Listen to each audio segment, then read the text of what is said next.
The receipt sat on the table like a verdict. Tip, $0, 0 cents. Sage Monroe stared at those numbers until her vision blurred, her hands trembling as she calculated what this meant. No lunch money for her son tomorrow. No gas to get to her second job. Just another reminder that no matter how hard she worked, she was invisible.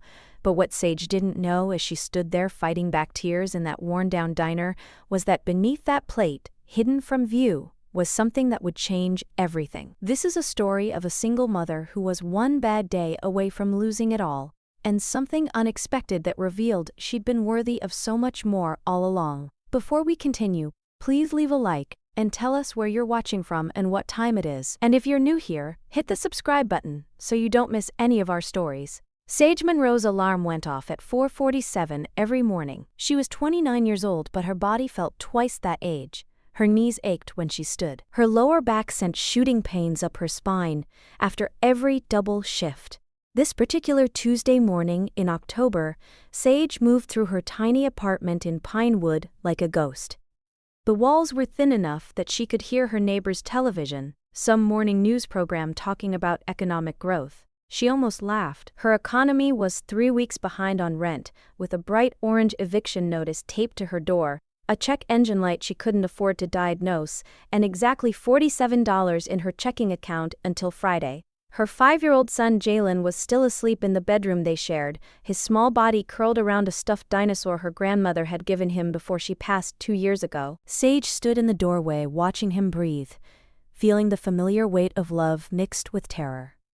What if she couldn't protect him? What if her best wasn't enough? She thought about her grandmother's voice, strong and steady even in those final days. "Baby, you got something special in you. Don't let this world convince you otherwise." But standing there in the pre-dawn darkness, exhaustion already settling into her bones, Sage couldn't remember what that something special was supposed to be. By 6:15 a.m., Sage was on the bus heading to Ruby's Place, the diner where she'd worked for the past 4 years. Ruby's Place sat on the corner of Main and Oak, a squat brick building with a flickering neon sign. It served breakfast all day, strong coffee and sweet tea so sugary it made your teeth hurt.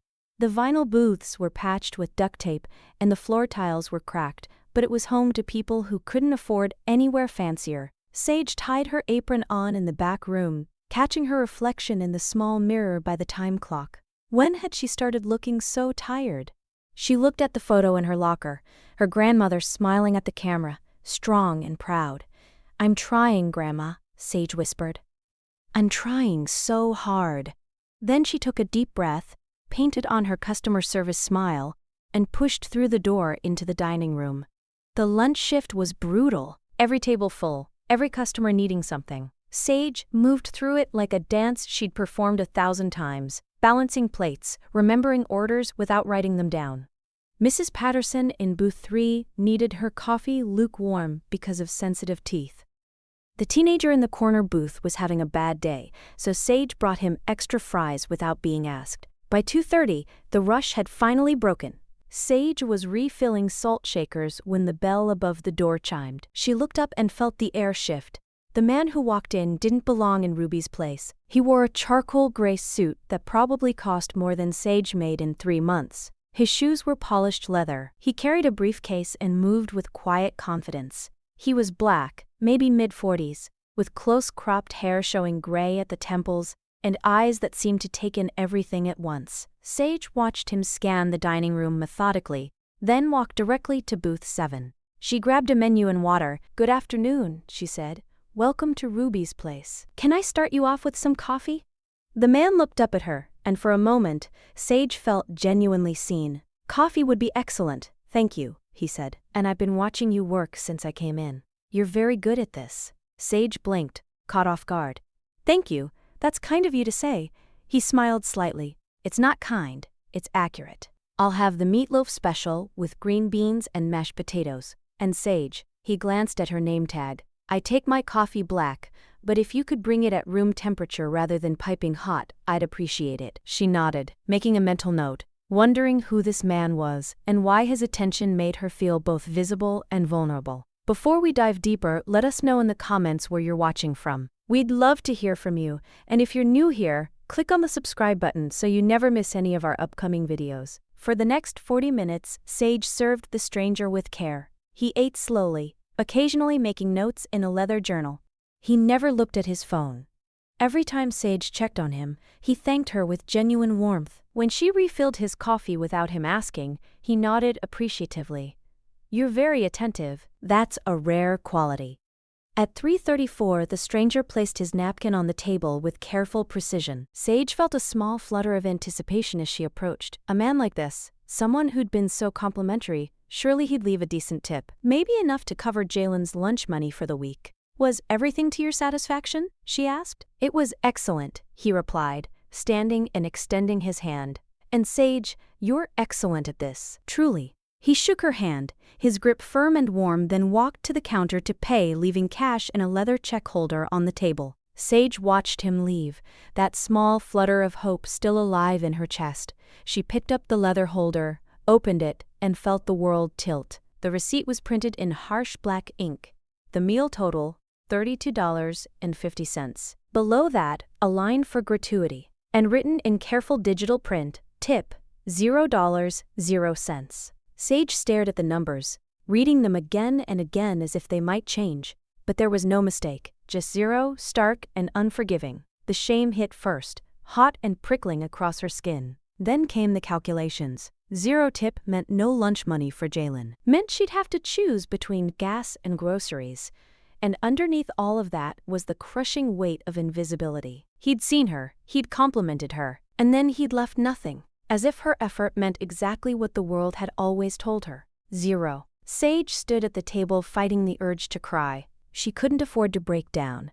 Not here. So she did what she always did. She swallowed the pain and started clearing the table with mechanical efficiency. Plate, silverware, glass. Keep moving. She reached for the dinner plate and pulled. It didn't slide. Sage frowned and pulled again. Still nothing. The plate seemed stuck to the table. She used both hands, lifting carefully, and felt resistance. What in the world? She adjusted her grip and lifted the plate straight up. As it came away from the table, she saw it. A cream-colored envelope, thick and expensive-looking, with her name written across the front in elegant script, Sage. Her heart began to pound.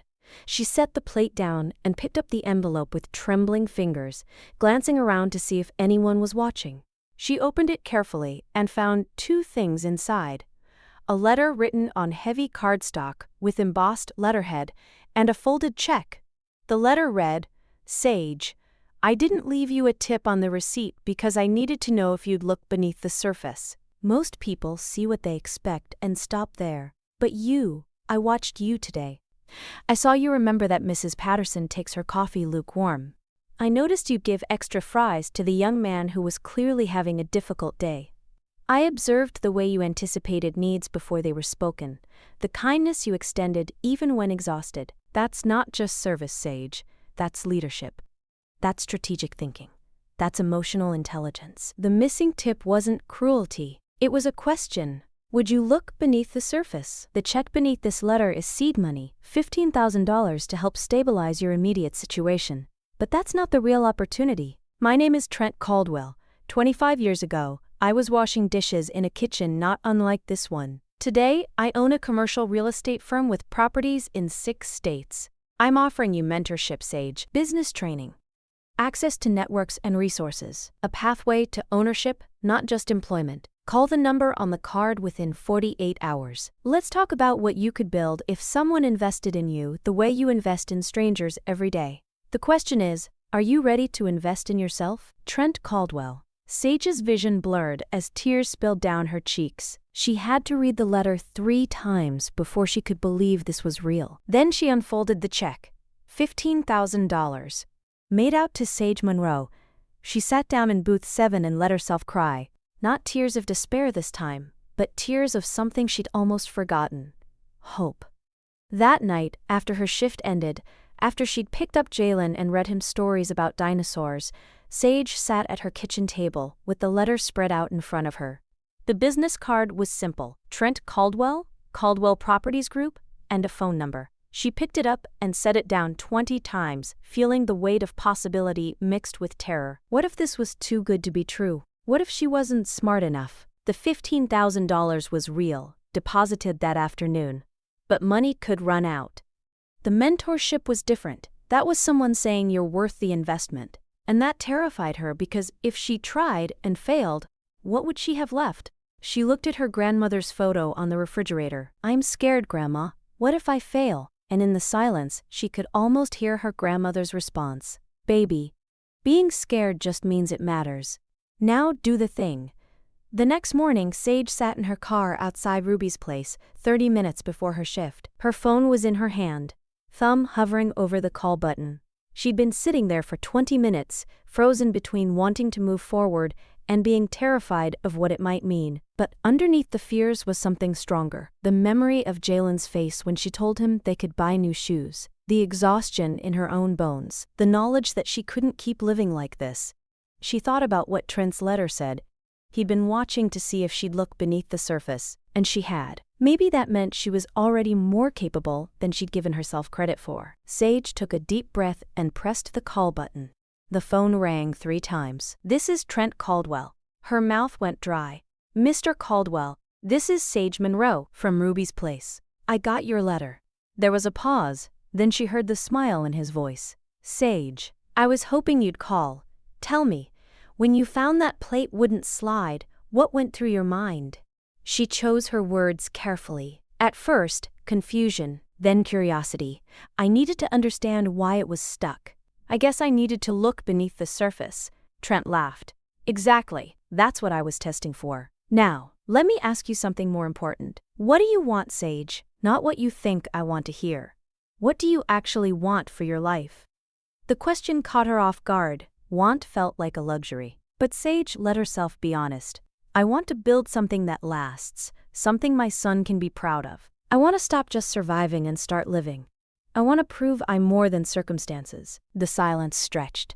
Then Trent spoke, his voice gentle. Good, that's the answer I was hoping for. We have work to do, Sage. This won't be easy, but if you're willing to put in the effort, I'll teach you everything I know, starting this Saturday, 10 a.m. My office. Bring a notebook and your questions. What followed over the next 18 months was the hardest thing Sage had ever done. Every Saturday morning, she met Trent at his office, a gleaming high-rise with views that stretched for miles. He taught her how to read financial statements, analyze profit and loss, identify revenue streams. He taught her about negotiation, leverage, the difference between being nice and being strategic. It was overwhelming. There were nights when Sage sat at her kitchen table with Jalen coloring beside her, surrounded by textbooks, convinced she was in over her head. But Trent was patient and demanding. When she struggled with cash flow, he used the diner as an example, showing her how the same principles applied. When she doubted herself, he reminded her, "You've been managing complex systems your whole life. You think coordinating a lunch rush isn't strategic planning? You already have the skills. I'm just teaching you the language." Slowly, something shifted. Sage began to see Ruby's place through different eyes. She noticed inefficiencies, supplier contracts that hadn't been renegotiated, menu items that cost more than they brought in, empty space that could be used for catering. She started tracking patterns, understanding that business wasn't some mysterious art. It was observation, strategy, and courage. 6 months in, Trent took her to shadow a property negotiation. She watched him navigate a complex deal, staying calm under pressure. Afterward, he told her, "The skills that make you good at serving tables are the same skills that make someone good at business. Reading people, managing expectations, staying gracious under pressure, being detail-oriented. You've been training for this your whole life." A year into her mentorship, Sage did something that terrified her. She wrote a business plan for Ruby's place. Arthur Ruby, the owner, was 73 and ready to retire. His children weren't interested in taking over. He'd mentioned he'd probably have to sell to a corporate chain or close down. Sage spent 3 months on her plan, working late into the night. She analyzed 5 years of financial records, identified problems and strengths. Her plan was to modernize without losing authenticity, upgrade equipment, expand the menu to include catering, extend hours, create community partnerships, and implement profit sharing with employees. When she presented it to Trent, He read carefully, asking sharp questions. At the end, he nodded. "This is solid work, Sage. Really solid. Now comes the hard part. You need to convince Arthur to sell to you. You need financing. And you need to believe you can do this. Are you ready?" Sage felt her heart pounding, but underneath the fear was conviction. "Yes, I'm ready." The meeting with Arthur took place on a Tuesday afternoon, 16 months after Trent had left that $0 tip. Sage laid out her business plan, explaining her vision with clarity and passion. She showed him financial projections, modernization plans, ways she'd honor the diner's history while positioning it for sustainability. She talked about profit sharing, becoming a community anchor, creating jobs with dignity. She was honest about her lack of credentials but pointed to her experience and Trent's mentorship. When she finished, Arthur sat back quietly. Then he said, "Sage, I've watched you work here for years. I've always thought you were wasting your potential serving tables, but I also know business isn't charity. Can you actually afford to buy it?" Sage explained the financing structure: a small business loan co-signed by Trent's firm, her savings, and a seller-financed portion where she'd pay Arthur monthly over 5 years. Arthur studied the numbers, then looked at her with pride. "I believe you can do this. And more than that, I want you to do this. Let's make it happen." The renovation took 3 months. Sage kept the diner open during construction because she couldn't afford to lose revenue. She personally painted walls, replaced booths, upgraded the kitchen with energy-efficient equipment, and created a catering kitchen in the back. Most importantly, she gathered her staff and made them an offer: profit sharing, health insurance stipends, and a pathway to management. "We're not just employees anymore, we're partners." When Monroe's at Ruby's Place reopened on a sunny morning in June, the community turned out in force. Jalen, now 6, cut the ribbon with oversized scissors, beaming that his mama owned a restaurant, and in the back corner booth, sitting with room-temperature coffee and a proud smile, was Trent Caldwell. When Sage had a quiet moment, she slid in across from him. "Thank you for seeing something in me I couldn't see in myself." Trent shook his head. "I didn't give you anything you didn't already have. The work, the courage, the vision, that was all you." 3 years passed. Monroe's at Ruby's Place became exactly what Sage envisioned: a profitable business and community cornerstone. The catering operation took off. The diner was constantly busy. Sage's profit-sharing program created staff who treated the business like their own. Sage moved into a small house with a yard. She attended business courses and joined the Chamber of Commerce, mentoring other aspiring entrepreneurs. She thought often of her grandmother, wishing she could have seen this. On a Tuesday afternoon in October, 4 years after Trent had first walked through the door, he walked through again. Sage found him sitting in booth 7, the same booth as that first day. They talked for an hour about life and business. When he left, Sage cleared the table and picked up the check holder. Her heart skipped. The receipt inside showed, "Tip, $0, 0 cents." She smiled, tears stinging her eyes, and lifted the plate. Underneath, she found a folded note on cream-colored cardstock. It read, "Sage, 4 years ago I left you a test disguised as an insult. You looked beneath the surface and changed not just your life, but everyone around you. Jalen has a mother who models courage. Your staff has a leader who treats them with dignity. Your community has a gathering place that nourishes souls." The check beneath this note is made out to the Jalen Monroe Education Fund. $15,000, the same amount I gave you. This time, it's seed money for your son's future, for the dreams you're teaching him to believe in. You never needed me, Sage. You needed someone to remind you of who you've always been. Keep building. Keep investing in people. Keep looking beneath surfaces. And know that your grandmother was right about you. With profound respect, Trent. Sage sat down, the note clutched to her chest, tears streaming. That evening, after the dinner rush, she stood behind the counter looking at the space she'd built. The warm lighting, the smell of fresh coffee and homemade pie, her staff moving with genuine smiles. Jalen sat in a corner booth doing homework, safe and surrounded by love. On the wall behind the counter, Sage had framed 2 things: the original receipt showing 0 tip and Trent's first note. Below them, a plaque with her grandmother's quote, "Baby, don't let this world make you small. You got something special in you." Sage took a deep breath, letting herself feel the fullness of this moment. She thought about that version of herself from 4 years ago, staring at a receipt that read 0 and feeling worthless. If she could go back and tell that woman what was waiting beneath the plate, she would say, "Keep going. Look deeper. You're worth more than you know. The best parts of your story haven't been written yet. Sometimes the most valuable things in life are hidden beneath the surface, waiting for someone observant enough to find them." Sage Monroe could have looked at that $0 tip and accepted it as confirmation that she was invisible, that her effort didn't matter. But she did something different. She lifted the plate. She looked beneath the obvious. And in doing so, she found proof that someone had been watching, had seen her value, had believed she was worth the investment. Trent Caldwell's test wasn't about the tip. It was about attention, thoroughness, and the willingness to investigate when things don't make sense. Sage passed that test because looking beneath surfaces was already who she was. She noticed Mrs. Patterson's coffee preference. She saw the teenager's sadness. She paid attention when everyone else rushed through. The skills you use to survive aren't just coping mechanisms. They're assets. They're the foundation of something bigger if someone helps you recognize them. Sage didn't become a different person when she became a business owner. She became more fully herself, and now she's building the same thing for others, creating opportunities, looking for people who might be one observation away from changing their trajectory. So, here's my question for you. What's hiding beneath the surface of your own life? What potential are you overlooking because you've accepted the obvious story about who you are?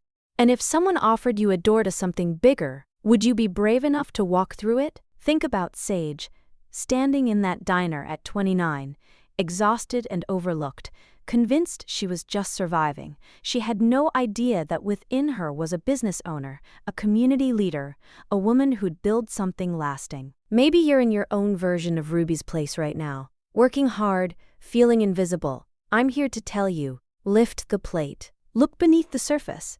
The best parts of your story might be waiting there. Let us know in the comments what you think about Sage's journey.